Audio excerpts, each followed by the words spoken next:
Hello, everyone, and welcome to the Very Reasonable Pilots podcast. I'm your host, Charles Long. With me, as always, my co-host, editor, producer, co-pilot, and gunner, Jacob Gloth. How are you doing today, Jacob? I'm well, I guess. Well? I'm looking at my notes here, and I don't feel as well anymore. I don't know what I was thinking when I wrote this. Yeah. I do that occasionally. I'll write a pitch down, and then I'll go back a few weeks or days later, and I'll look at it, and I'll be like, this is shit. Was I drunk when I wrote this? And the answer is usually yes, I was. But not this time. Today I don't have to pitch. You have to pitch. I do. What are we pitching? Tents? Baseballs? No, we're actually pitching television programs that could be picked up by some studio or small investor. Who's that? Gary V. You know that guy? No idea who Gary V is. Oh, he's like an internet entrepreneur. He's one of those internet entrepreneur guys who's like, hey, here's what you need to do. You need to get $1 million. You think that a successful person sleeps 8 hours a day? No, successful people sleep in 20-minute intervals once every 4 hours. I'm a millionaire, and I got to be a millionaire because I'm smarter than everyone else, and I work harder. And you need to work harder too. You need to hustle. You need to get those what's that thing that people are trying to side hustle. You need to get a side hustle. You know? Yeah, I'd rather not. I really hate the idea of a side hustle. Unless this is our side hustle, then I'm okay with it. But we don't make any money. I think you, by definition, need to make money from a side hustle for it to be a side hustle. That's true. This is just like a side shuffle. You know? We're just shuffling. Just shuffling the same words around every once in a while. Hey, we could make money. We just gotta lie to advertisers. We gotta lie to advertisers, purchase views and subscribers. Yep. And actually try and have a social media presence. Yeah. You know? Maybe if we actually tried to advertise in some sort of way, we would be more successful. But, I don't really care about that, and I just like telling my stories. But today, you are going to be pitching us a television program about... Well, I've been doing this thing where for my last pitch, customer support, the genesis of the idea is I took someone that I know, and I tried to write a show around them. Yeah. And I did this for this show as well. Ooh. That's exciting. And then it just got weird because it's kind of a weird person. So this will be strange. So it's called Transtemporal Times. Transtemporal Times. Mm-hmm. Times as in a newspaper. Oh, okay. The Transtemporal Times. So the premise is this is a newspaper for time travelers. That is an interesting premise. So the idea is that there's a citadel at the end of time where all the time travelers hang out, and oh my god, it's like a big city, and they have jobs, and they have restaurants, and there's a newspaper. Yeah. And this is how the time travelers get their news. You're not gonna believe this. I had an extremely similar idea. Really? Okay. Yeah, but instead of a newspaper, it was a bar at the end of time, and it was called the Protagonist Pub. And it would just be all different kinds of protagonists from different time travel media meet at this bar at the end of time, but they didn't have a city, so I'm excited to hear what you have to say. Well, the thing is, it's not really about the city at all. The city is just something that shows up every once in a while when the main character goes, back to get orders or something. Yeah. We're following a character. His name's Madds Apo. Madds Apo. Madds Apo.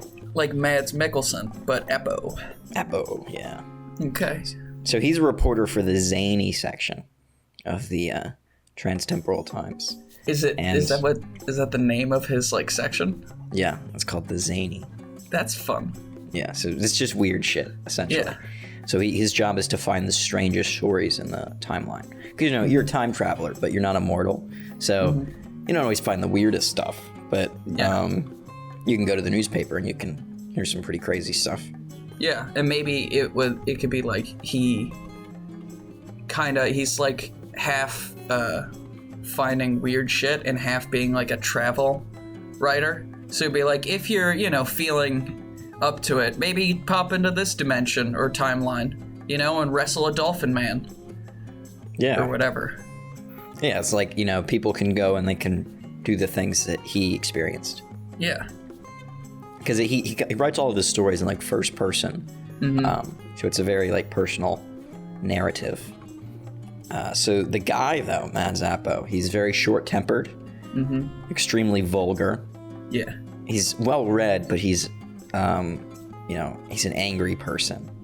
So it sort of, collides. So he might be right about what he's saying, but he's so wrathful that it doesn't matter because he's angry. Very animated, moves his hands while he talks and stuff like that. And he's funny in, like, a kind of a dirty way. Yeah, okay. All of his jokes are extremely... Who's I don't want to say vulgar again, but vulgar.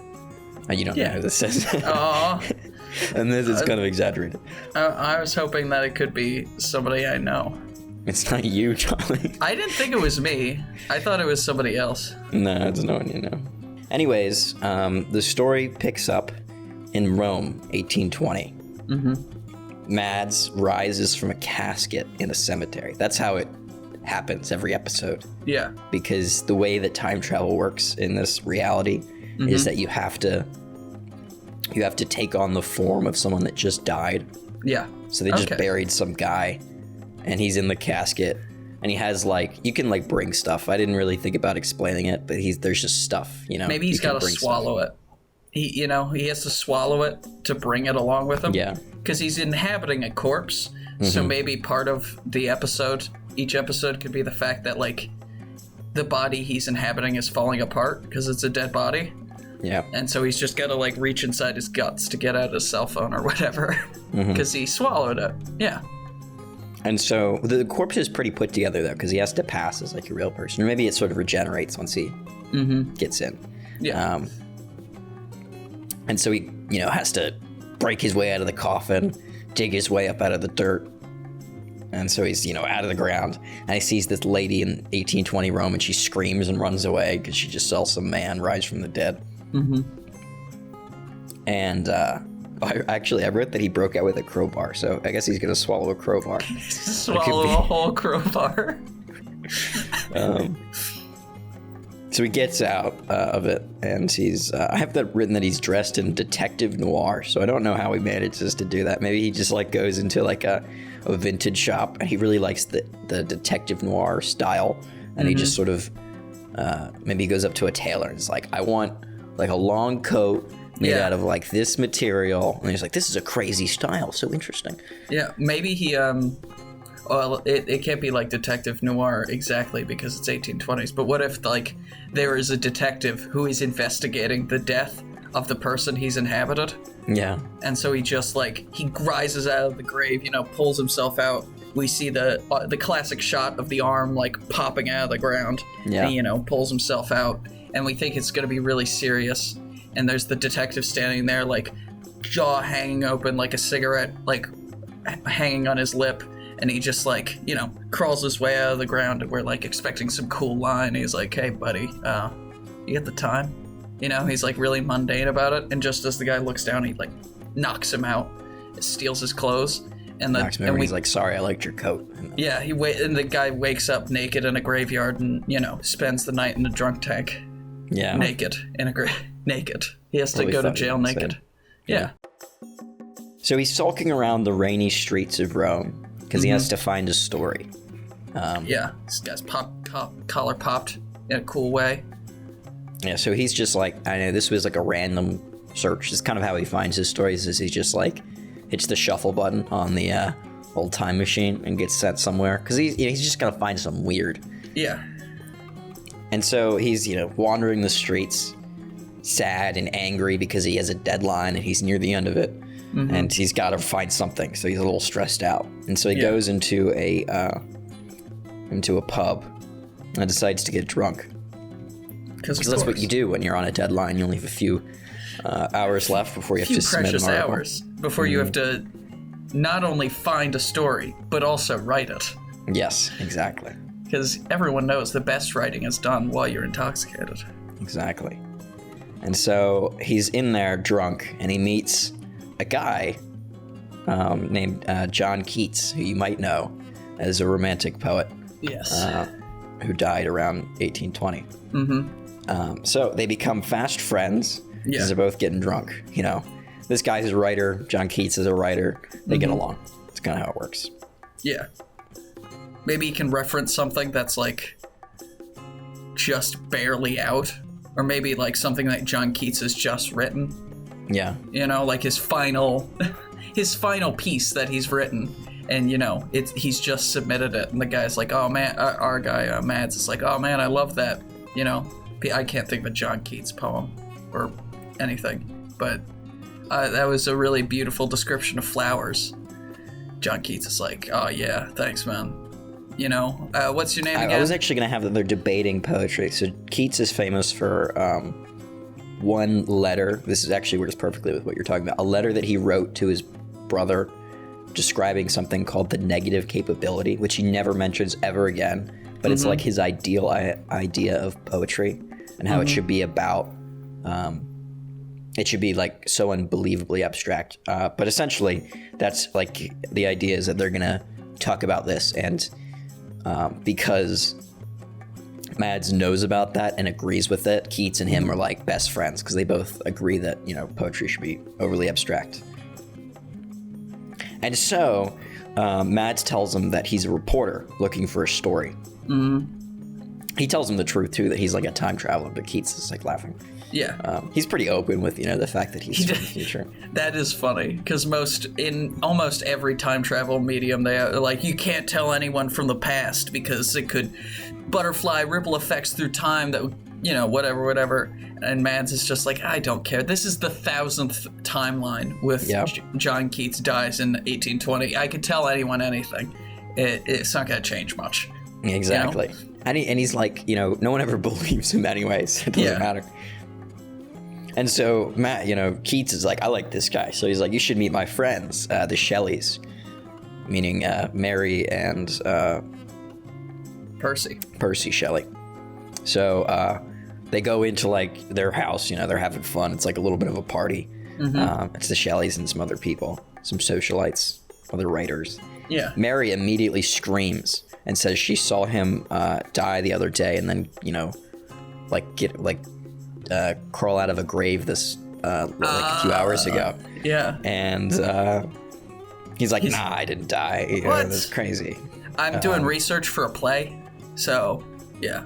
And she's like, I know you. It was definitely you. I saw you drown in horse excrement yesterday, and then you clawed out of the grave today. And he's like, no, that couldn't be me. And she's like, but you smell like horse poop. And he's like, I slipped earlier. That's what happened. Listen, lady, you live a hard life like me. You're gonna smell like horse shit sometimes. Yep. Yeah. And so Mary's, she's bringing that up throughout the night because she's a little obsessed with the fact that this man came back to life. Which, reasonable. Yeah. And nobody believes her because she's a woman, and those were the times. You know? Maybe she writes a book about it, calls it The Modern Prometheus. Oh, yeah. Yeah, that's the only title. Mm-hmm. And he assures her that, that's a different person, and they all, they all party. Yeah. So during the party, an angry Greek man comes in with a Greek fire flamethrower and tries to kill Shelley for sleeping with his wife.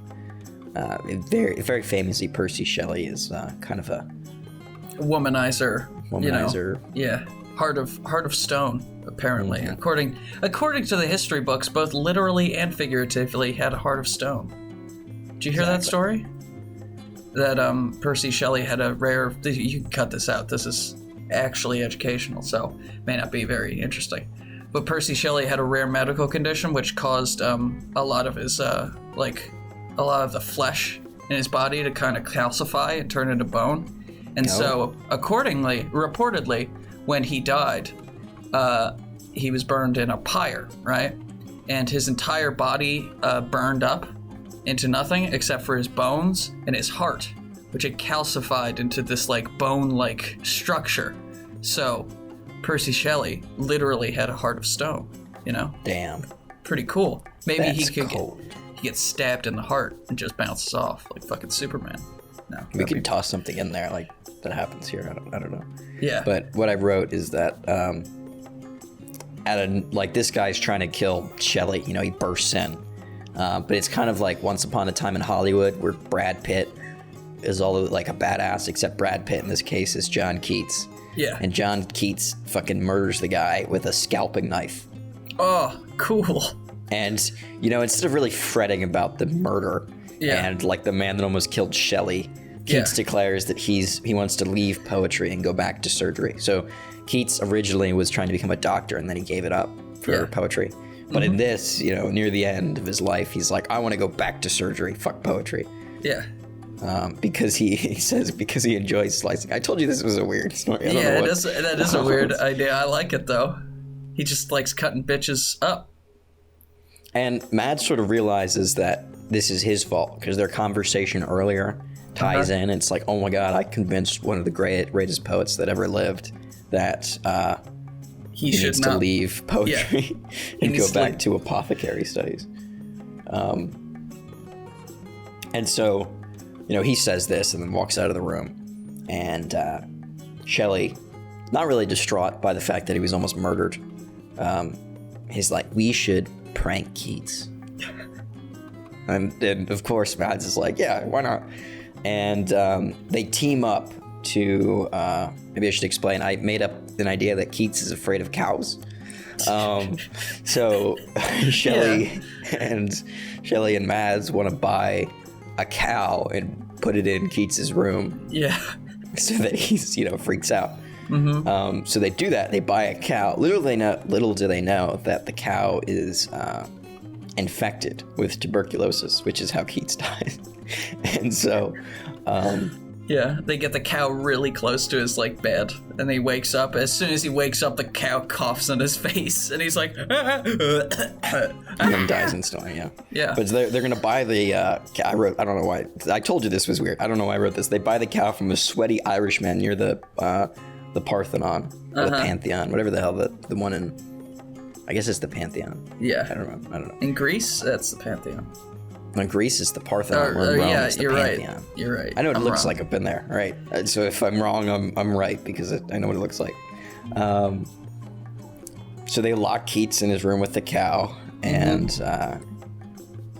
Keats dies of tuberculosis. Or how about this? They lock the cow in with Keats. They're like, oh my God, this is gonna be so funny. They wait, you know, like 20 minutes-ish. They're like, Keats should have woken up by now. Let's give it a few more minutes. They wait 10 more minutes. They're like, okay, we have to go check on him because like that cow's gonna be shitting everywhere if we don't get it out of the house soon. They walk in, like they open the door expecting Keats to be like terrified, and he's just making out with the cow. And then they like close the door, and then, you know, you find out later that the cow had tuberculosis, and that's how he got tuberculosis, and nobody wants to say. Exactly. Because Keats made out with a cow. And it's, you know, inferred that his fear of cows was actually a love of cows, because, you know, that's a horseshoe sort of thing. They connect in the middle. That makes sense. And maybe Madds has like some future technology, right? So he can take pictures, but without a camera. Like it's just like in his eye or something. Yeah. Because I think it would be funny to, at the end of each episode, over the end credits, we have pictures from Madds' point of view of just the various stuff that happens. So we could have like, you know, all this happens and Keats dies, he writes the story, you know, that sort of thing. And then at the credits, we can just have like picture from Madds' point of view of Percy, like giving the sweaty Irishman the money and like pulling the cow back. They're both like high-fiving on the stairs as they get the cow up the stairs. They like picture Keats is like just... This could be in like the credits run. Yeah. We have like a, like those Polaroid photos. You know what I mean? And that's like the credits is like the photos of them like high-fiving and stuff as like, you know, the names flash by. That would be funny. And so the story ends, the pilot ends with Madds has finished writing up the story and he drops it into a pneumatic tube that's just like on the streets of Rome. He like pulls off like a little brick or maybe like some weird hatch on like a wall and just drops it in. And that's how the pilot ends. That's all the episodes fun are kind of like this. Yeah. I have a few more ideas. He goes back in time, meets a famous historical character, and kills them. Well, not always kills them, but he interacts with famous people. It does weird stuff with them. Like my next one is a drugged up road trip in the 60s to find a decent hamburger with Elvis. Oh, that would be fun. And then it's like he is constantly arguing with Elvis over whether or not cheeseburgers should have bananas on them. Because Elvis was like, loved having bananas and peanut butter on his cheeseburgers.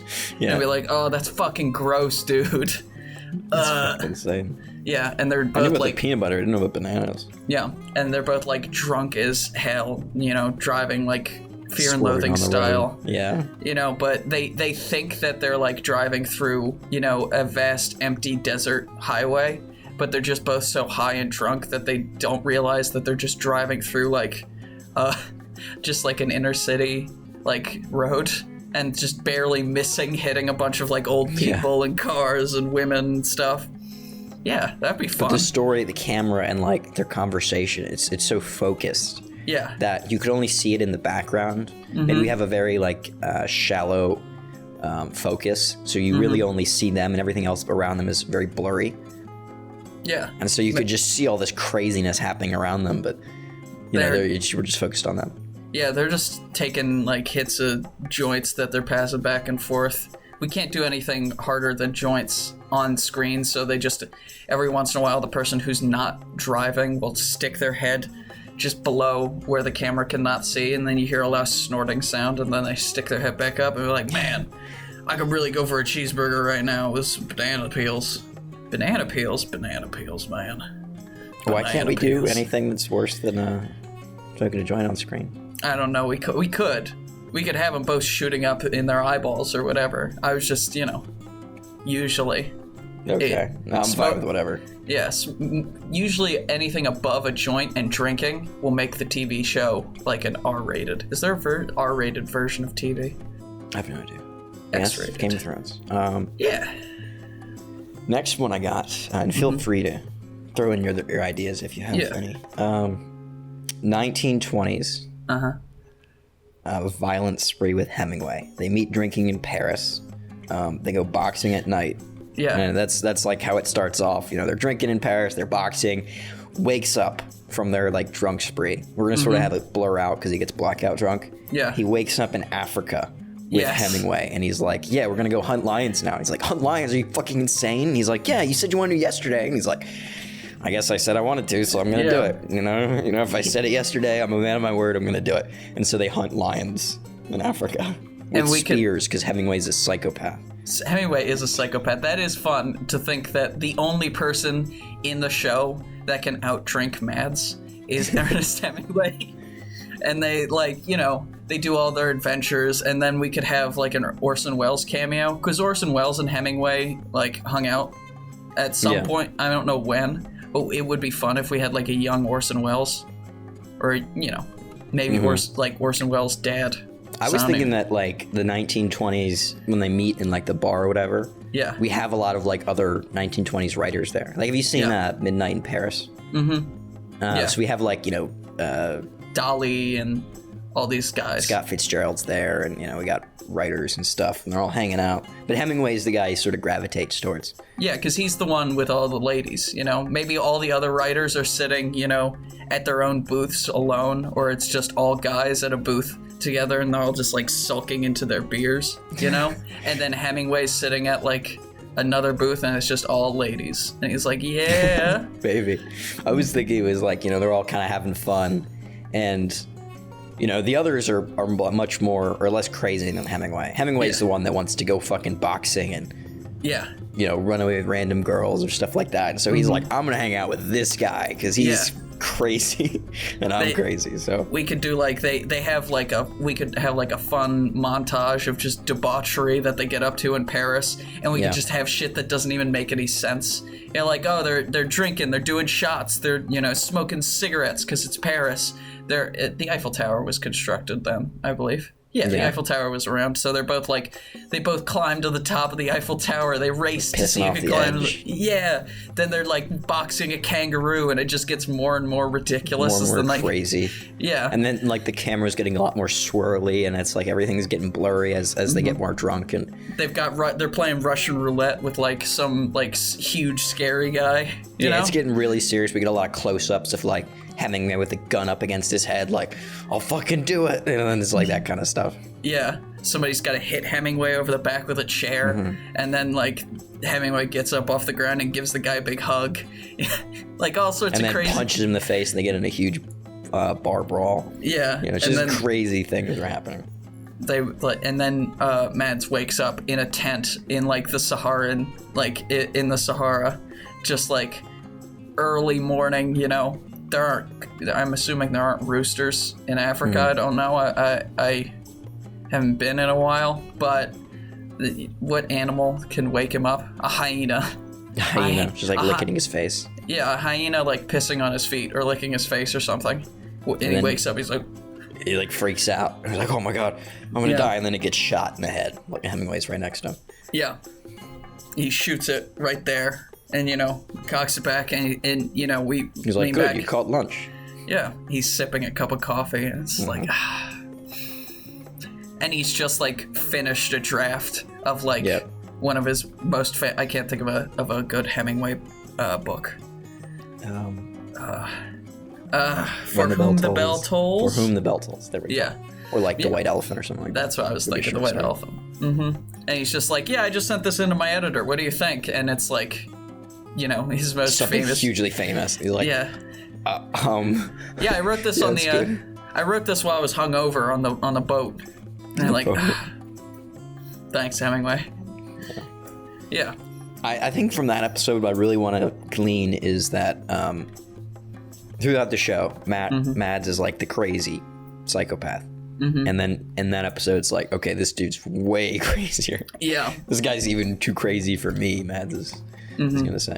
Madds is just like, by the end, like he gets there, and the first like half of the episode, he's having a really good time, you know, being crazy with Hemingway, and by the end, he's just so fucking annoyed of him. He's like, no, I don't want to go play craps with a gorilla. All right, I'm done. We're not doing this anymore. I'm going. He's like, but buddy, we just got it started. I entered. Maybe it should be more like the relationship. When he wants to leave, it's more like, I need to get the hell out of here because this dude's crazy. It's not like he's annoyed by him. He's like, I'm gonna die over and over again if I hang out with this guy. Yeah, he's just like, it's like, we're going piranha fishing. We're gonna use our feet as the bait. Yeah. This guy's crazy. I'm gonna run to the bathroom real quick, and like, you know, runs to the bathroom. We cut back. They find like a 3-day-old corpse in that bathroom. And Hemingway's like, I was almost sure that guy was just alive like 2 seconds ago. Well. Whatever. And he dives into like alligator-infested waters. And he's like, let's do this. He wrestles alligators. Yeah, because that's the kind of guy Hemingway was. Crazy. Yeah. The next one I got is a 1940s trip with British soldiers. So in the 1940s, people were experimenting with LSD on soldiers. Now, this didn't happen, but I'm just gonna say that they gave British soldiers LSD when they were fighting the Germans. Let's like move they definitely MK gave. Ultra. There's videos of them giving the soldiers, you know, psychedelics. But I'm gonna say they gave it to them when they were fighting the Germans in Normandy. Just for fun. For fun, yes. And so he ends up as a British soldier who just died on the battleground, high on LSD, and it's still in his body. And he's with a bunch of other British soldiers that are high on LSD fighting Germans. And the Germans are also high. And so it's just these two, you know, World War II sides of very psycho-affected people. Yeah. And it's going to be this spree of him shooting and killing people and getting killed. But when he dies, because he hasn't finished his story, he just jumps to another to another person that just died. So he's like switching sides. Like all of a sudden he's German. And then he gets shot by a British guy and he's British again. It's just back and forth and back and forth. Yeah. And he's like, oh, and he he dies, he comes back, he's a German, he's like, he throws up everywhere because he's just so, like, freaked out. He looks up, all he sees is just, like, butterflies and rainbows and dragons and stuff, and he's like, and then he gets shot again. He goes back to he goes to an American soldier who wasn't high, and that's the only shot we get of the actual battlefield. Every other shot we get of the battlefield is like affected in some way by drugs, and then we get one shot of him, like his point of view without any drugs as a system. It's just like Saving Private Ryan. You know, there's guys like holding like their arms, trying to hold their arms back up or whatever. You know, all that horrible He's shit. Like, this is way worse, and kills himself. Oh my god! You know, that'd be hilarious. Actually, if he shoots himself because of the horrors of war too much, so he goes back to the psychedelic spree. Yeah, that'd be fun. And then who was famous in World War II? A lot of people. But how many of them were on the battlefield? Can he meet Matt Damon? He meets Matt Damon. Matt Damon wasn't in World War II. No, I know. He was in Saving Private Ryan, though. Yeah. Maybe he meets Vin Diesel and Tom Hanks and Matt Damon. I thought you wanted a real person that was in World War II. I couldn't think of a real person from World War II that wasn't. I know Kennedy was Hitler. In World War II, but he wasn't. He was on a submarine. We could lie and say that he was on the front lines. Yeah. Maybe so Kennedy. John F. Kennedy. Maybe RFK was in World War II. Okay, we'll say that Robert F. Kennedy was on the front lines. Yeah, he was born many decades before he was actually born, and he was on because JFK served in Vietnam, or no, Korea. He served in Korea. Was not World War II? JFK? Almost positive JFK was in Korea. I might be wrong, but almost positive. Okay, now we're looking it up. I'm looking it up. Keep talking while I look it up. Yeah. Well, I think that it would be fun if we had Madds go back, and I don't know what year Vincent van Gogh was around, but we could have him. Yeah, he was in World War II.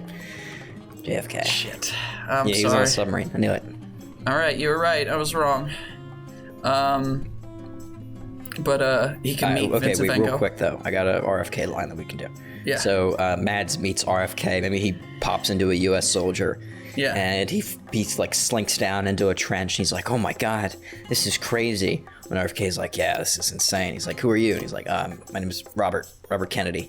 He's like, "Oh, the Robert Kennedy? Isn't your brother Jack Kennedy?" And he's like, "Yeah." He's like, "I love your brother, man." He's like, "Everyone does." Yeah, he's a perfect child. He switches tones like in the middle of the war, and he's like, "God damn it, everyone still likes my brother more." He could be like, "Man, some days I just wish his head would explode in Dallas." Mm-hmm. You're like, God, I wish someone would just shoot his fucking brains out. Yeah, sometimes in a car. All over his wife. Next to his wife that he cheats on. Mm-hmm. Yeah.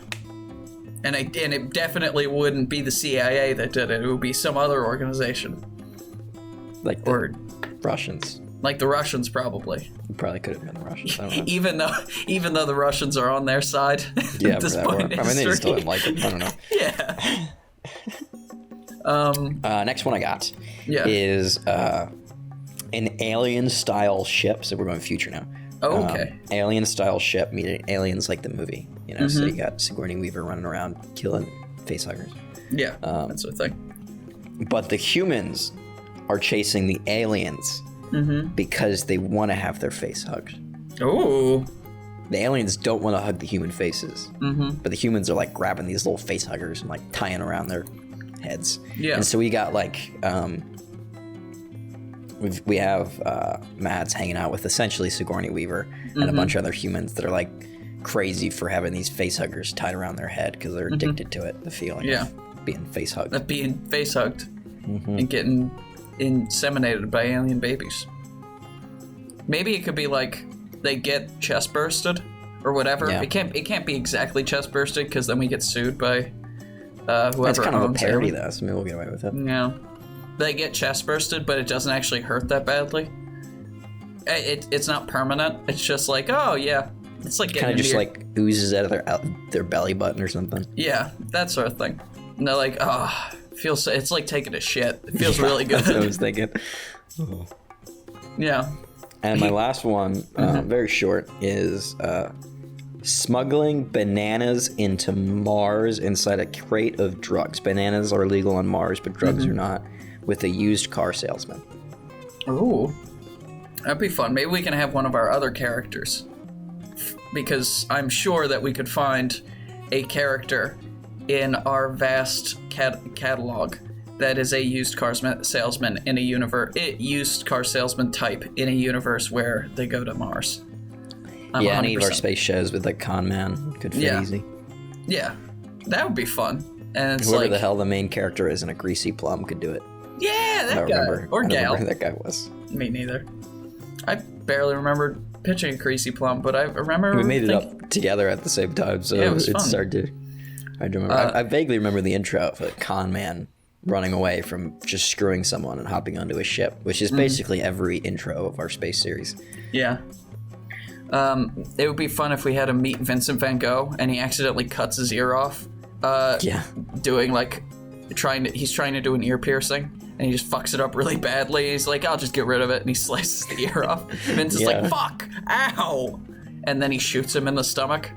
Madds accidentally shoots him in the stomach because that's how Van Gogh died. Yeah. He supposedly shot himself in the stomach, but that's not really probably what happened. And it would be funny if it was like Madds shot him in the stomach just by accident, you know? He's like, man, that thing's got a hair trigger on it, doesn't it? And Vincent's like, fucking shit, man, I'm bleeding everywhere. I'm gonna die. And he's like, no, you can just go to the doctor. And he's like, doctor, what the hell are you talking about? And he's like, oh, crap, right. We're what year is this? Oh, damn. Yeah. Well, and then he just like drags him out into the field because he dies in a field, right? And then he just like leaves him. I think so. Yeah, he just leaves him there. He's like, have a good day, buddy. And Vincent's like, fuck you, dude. He's like, if it makes you feel better, people like your art in the future. And he's like, fuck you. He's just like getting paler and paler as like he's slowly bleeding out, and Madds is like carrying him. And he's like, man, you're really heavy. I think I'm gonna leave you here. See you, buddy. Have a good day. Big fan, by the way. And Vincent Van Gogh's just like, fuck you, dude. And he coughs up blood, and he's like, I don't think I'm gonna make it. Yep. I don't think I'm gonna make it. Tell my wife I love her. Was he married? No, he wasn't. It just says that. He's like, after he dies, Madds is like, doesn't have a wife. He's not married. Pretty sure he's not married. And then, like, it shows him, like, on his phone, you know? He's, like, Googling it. Wikipedia.